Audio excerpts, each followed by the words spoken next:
Ladies and gentlemen, welcome to the first ever class of Manifesting 101, the basics, the basic understandings that you need in order to manifest and materialize your dream reality. I'm your professor, Professor Dante. And let's get some things started off with the source material. Like any college level class, you're going to have to understand and read the source material. In this case, the source material is the Reality Rulebook. So start reading it, start applying it. As you're watching these videos, this is supplemental information. It's not completely the ground, like this is not everything, right? So read the source material, start applying it, and then you will see the materializations of you as you go throughout and keep applying it. So we're going to start off with the basics. In that manifesting, as we know it, law of assumption, law of attraction, spirituality, whatever you want to call it, it's not a hobby, it's not a thing to do. It's just a new way of thinking and being. You have to understand this. It's not a new set of things to do. It's not techniques. It's not scripting. It's not magic spells. It's you. You are the sole operant in power of your experience and of your reality.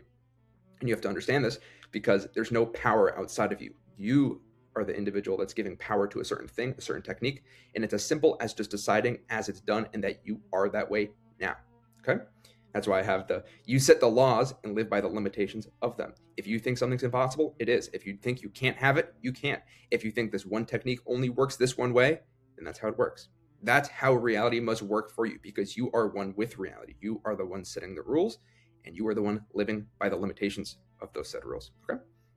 So, like I say in all of the Orion Hotlines in the rulebook, the golden rule of manifesting is that you don't get what you want, you get who you are.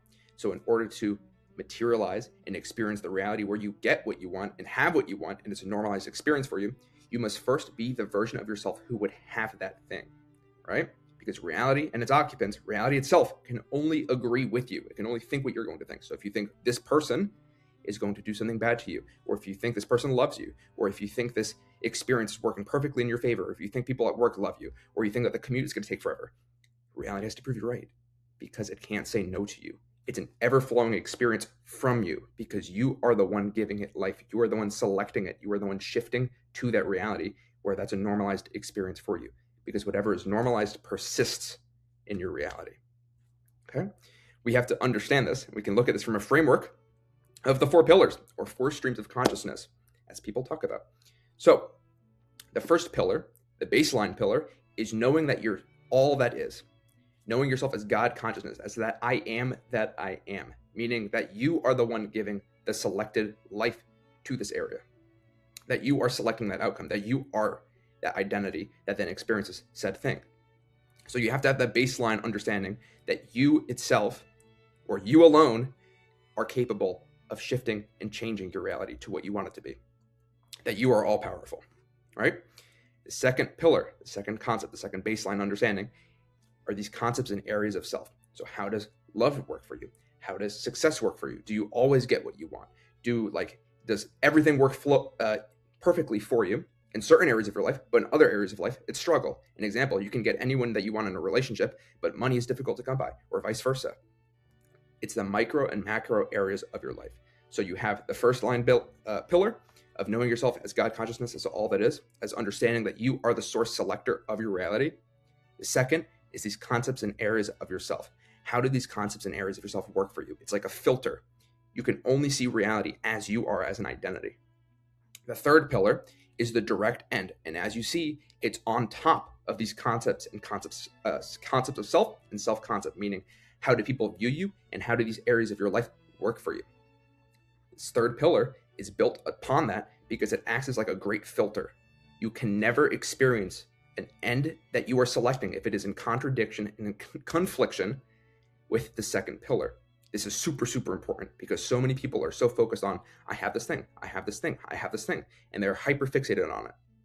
The joke is that SP loves me, SP loved me, but they don't focus on why that person would love them or why that relationship would succeed. When in the past, their pillar 2 is all messed up because they aren't giving themselves the identity that would allow for that experience to flow. So they either get it for a brief period of time, and then all of a sudden it goes back to the way it was, or they never achieve the materialization of said thing because their identity didn't allow them to. The fourth pillar that builds upon pillar 3 is now acting and knowing it to be done, right? What do I mean by that? If you are the identity that always gets what they want, that like has the best in love and relationships, who has their dream partners every single time, who always gets what they want, and then your third pillar is that me and this person are in a relationship, or I have this thing, or I'm making X amount of money, you must now view it as that way now. You can't contradict yourself, because if you contradict yourself, you're now saying I am not. You're messing up your pillar 3, and now you're going back to making that your end.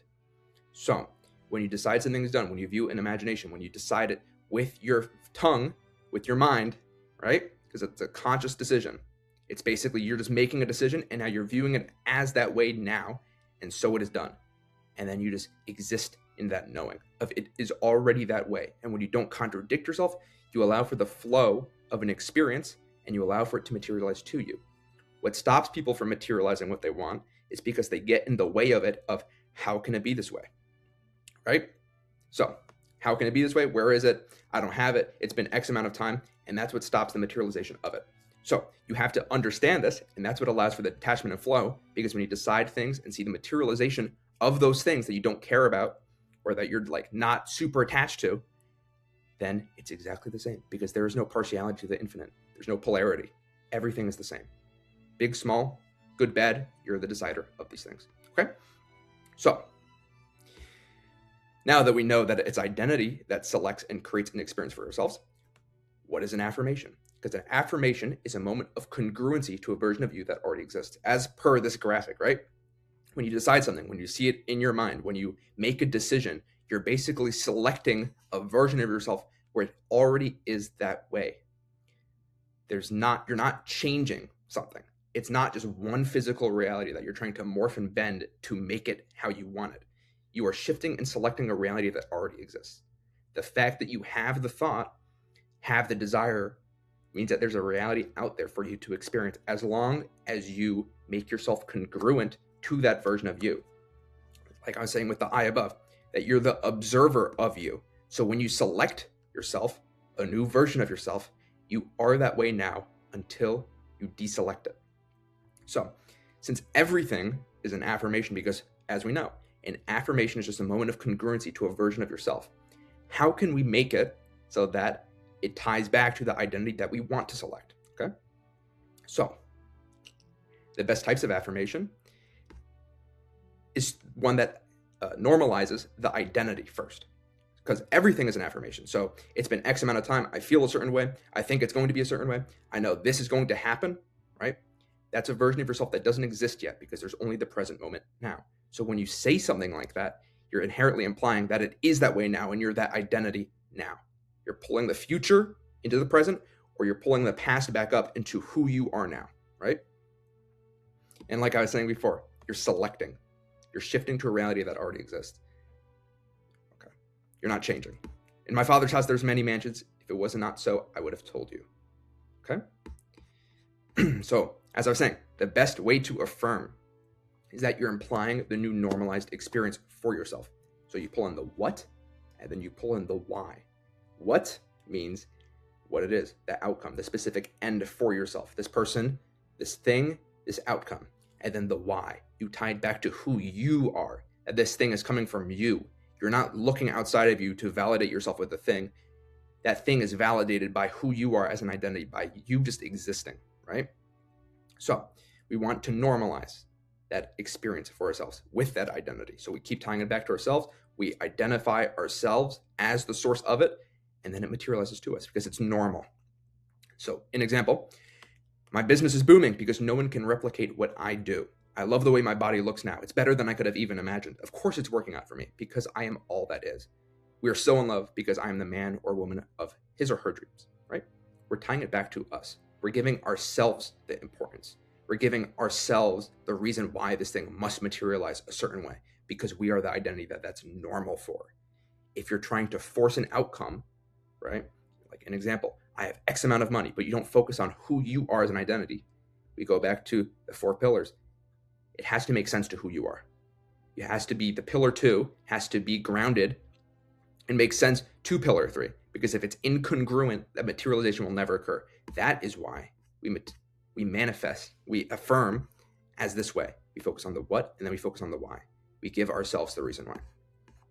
And like I was saying before, affirmations, how we are internally, is if we're not consciously doing it, we are drawing upon past versions of ourselves or what we did or who we were in an experience to validate ourselves now, or we're looking at a perceived future that doesn't exist and we're giving ourselves those attributes now of like, how am I going to pay rent?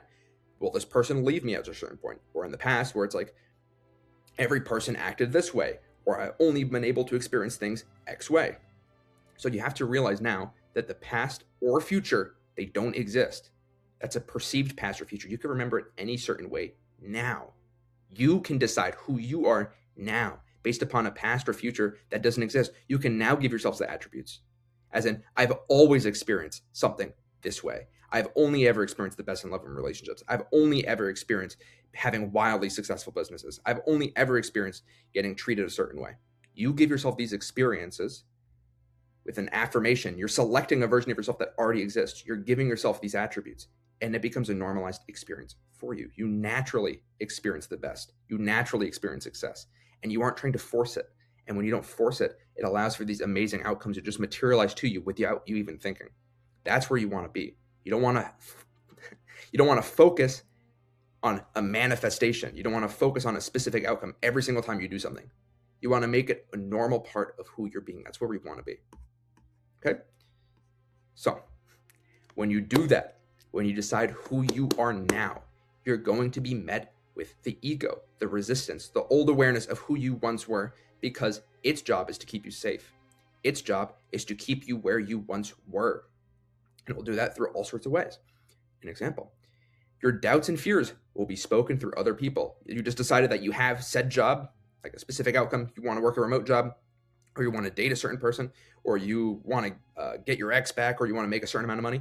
Those people will randomly bring up topics of, wow, the economy is really difficult, isn't it? I heard remote work is kind of hard to come by. How are you and so-and-so doing? I heard that he or she has a boyfriend now, or he or she has a girlfriend now, or what have you. You're going to see your old awareness being reflected in other people. It's going to speak to your doubts and fears of it not happening, of it not being a certain way.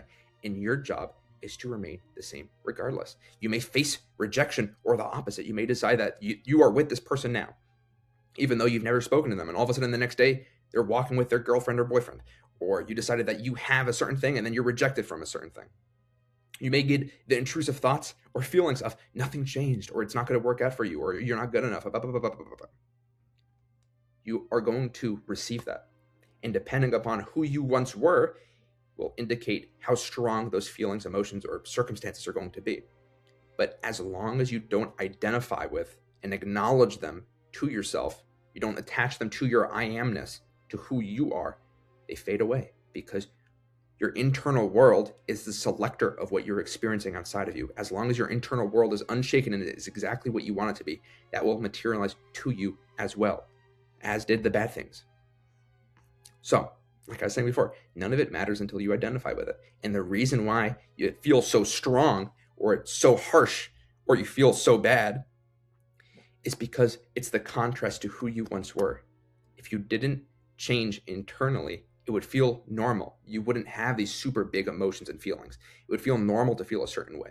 You wouldn't have these super bad intrusive thoughts that you don't like. The fact that you don't like them, don't identify with them, and don't want to experience more of them means intrinsically that you changed internally. And now your job is just to remain the same regardless. Remain the same regardless. Don't look at the lions. So, you are it until you decide you aren't. There's no waiting, because if you're waiting, you are now selecting a version of yourself that is forever waiting, right? There's no struggle, because if you decide that, then there's a version of yourself that is always struggling. You have to go to the version of it is already done. It already is this way. You are it the moment you decide you are. And if you aren't, you aren't. It's binaries, ones and zeros, right? As Master Yoda would say, do or do not. There is no try. So be it or don't be it. There's no processing or deciding I'm the maybe version, or we'll see, or if it's meant to be. You are it or you aren't. Decide. Okay? All right. So, kind of like a TLDR, too long didn't read. Manifesting is just being aware of something as a certain way, as a fact, and knowing it before it exists, without being dependent upon seeing it directly in front of your face, right? So the same way that you know that your friends to exist, same way that you know you have socks in your drawer or you have your phone, you have to view your desire, right? Your selection as that way already now, right? And you're not dependent on it. And whatever your identity is what normalizes and selects an experience for you to then experience, to play out. So if you want to change drastically your everyday environment, your everyday reality, you must first focus on yourself and who you are as an identity. Map out these layers of your life, these macro and micro areas. And as you do that, you then consciously decide again who you are now with regards to those areas of your life, your self-concept and concept of self. And as long as you don't identify with or agree with the opposite being shown in front of your face, or things not working out for you, or something that you don't like in your reality, it won't persist as long as you don't put your focus, attention, and awareness on it and identify with it. So view things in your favor, you give it the why, you give the what, you give the why. Things working out for you, you tie it back to who you are as an identity. Because as we know, identity is what selects and creates an experience for us, and it normalizes it, okay? So if you guys like that video, if you guys like the Manifesting 101, there's more on the membership side, as well as exclusive membership videos, songs, music, subliminals, spoken word affirmations, everything that you need, as well as priority access to me with the Orion Hotlines. So if you guys want to support the channel and get more goodies for yourself, you know where to find it. And I will see you guys in the next Manifesting 101. Bye-bye.